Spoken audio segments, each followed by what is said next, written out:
દરેક દિવ્ય મુમુક્ષુઓને ગીતા જયંતીના જય શ્રી કૃષ્ણ।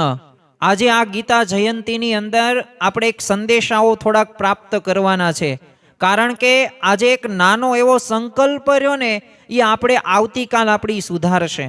અરે આપણને શુદ્ધ પ્રેરણા લેવાથી આપણા જીવનની અંદર જોડાયેલા જેટલા પણ સભ્યો છે કે વ્યક્તિગત રીતે આપણે આગળ વધી શકીશું। આપણે દરરોજ એક શ્લોક વાંચવાનો છે અને એ ચિંતા નહીં, પરંતુ એના ઉપર આપણે ચિંતન કરવાનું છે, એના ઉપર મનન કરવાનું છે અને અંતરદ્રષ્ટિ કરવાનું છે કે શ્રી કૃષ્ણ ભગવાન અર્જુનને તો કહે છે, પરંતુ સાથે સાથે આપણને પણ કહે છે આપણે ક્રોધ નહીં પણ કરુણા રાખવાની છે, અને મોબાઈલ નહીં પરંતુ મનને કંટ્રોલ કરવાનું છે, અને બસ હું કર્મ કરીશ અને પરિણામ ભગવાન ઉપર જ છોડી દઈશ ને। આ સંદેશાઓ આપણે આપણા જીવનની અંદર આપણે ઉતારવાના છે, અને જો આ ઉતારશું ને તો આપણું જીવન અવશ્ય ઉજ્જવળ બનશે જ તે।